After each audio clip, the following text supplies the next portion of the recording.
Ada Twist, Scientist, by Andrea Beaty, illustrated by David Roberts. Ada Marie, said not a word till the day she turned 3. She bounced in her crib and looked all around, observing the world, but not making a sound. She learned how to climb and made her big break, with a trail of chaos left in her wake. She ran through the day, chasing each sound in sight, and she didn't slow down till she conked out at night. Her parents were frazzled, but tried not to freak, as Ada grew bigger and still did not speak. Clearly, young Ada, with lots in her head, would have something to say when it ought to be said. That's just what happened when Ada turned 3. She tore through the house on a fact-finding spree and climbed up the clock just as high as she could. Her parents yelled, "Stop!" as all parents would. Ada's chin quivered, but she did not cry. She took a deep breath, and she simply asked, "Why?"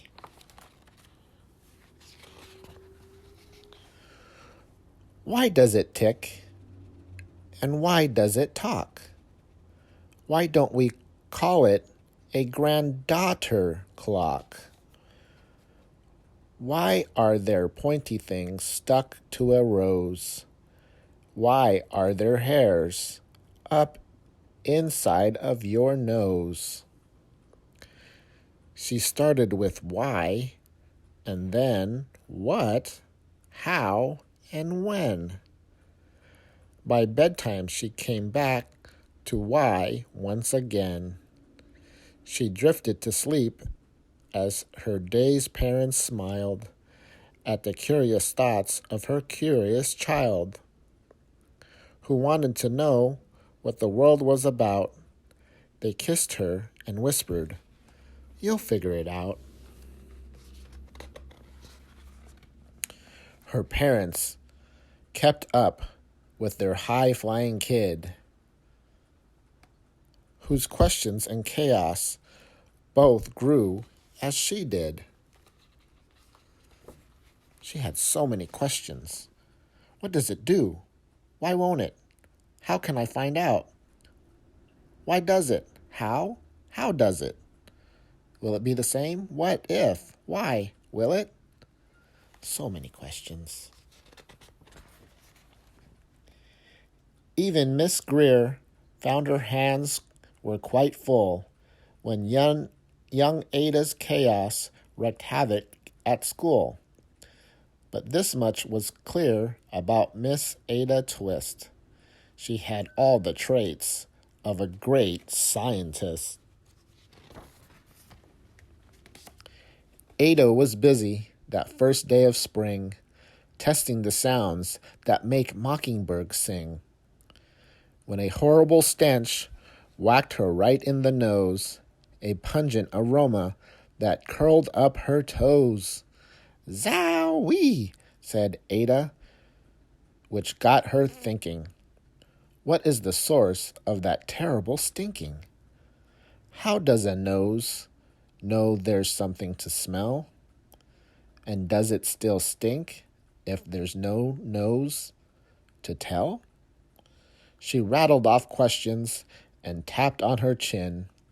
She'd start at the start, where she ought to begin. A mystery? A riddle? A puzzle? A quest? This was the moment that Ada loved best.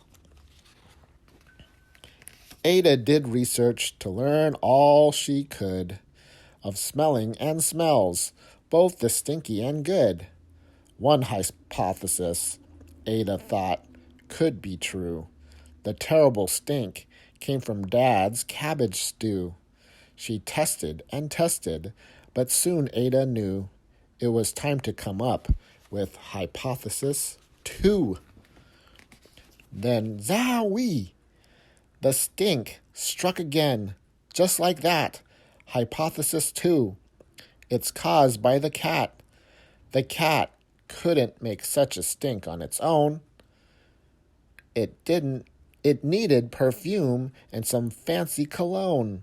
So young Ada tested. The test was a flop. She started again, but her parents yelled, "Stop! Ada Marie! To the thinking chair now, by the time we count to 3. Enough, said her mother. That's it, said her dad. Her parents were frustrated, frazzled, and mad. Why? Ada questioned. Her mother said no. What? Ada queried. Her father said, Go! You've ruined our supper. You've made the cat stink. Enough with your questions. Now sit there and think. She looked at her parents. Her heart turned to goo. Poor Ada Twist didn't know what to do. She sat all alone by herself in the hall, and Ada once more could say nothing at all. And so Ada sat, and she sat, and she sat, and she thought about science, and Stu, and the cat, and how her experiments made such a big mess. Does it have to be so? Is that part of success? Are messes a problem? And while she was thinking, what was the source of that terrible stinking? Ada Marie did what scientists do. She asked a small question and then asked 2. And each of those led her to 3 questions more, and some of those questions resulted in 4. As Ada got thinking, she really dug in. She scribbled her questions and tapped on her chin.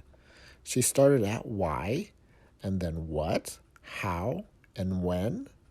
At the end of the hall, she reached why once again. Her parents calmed down, and they came back to talk. They looked at the hallway and just had to gawk. No patch of bare paint could be seen on the wall. The thinking chair now was the great thinking hall. They watched their young daughter and sighed as they did.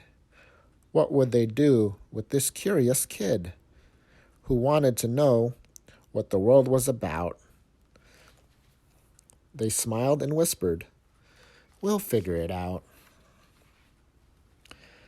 And that's what they did, because that's what you do when your kid has a passion and heart that is true. They remade their world. Now they're all in the act of helping young Ada sort fiction from fact. She asked lots of questions. How could she resist? It's all in the heart of a young scientist.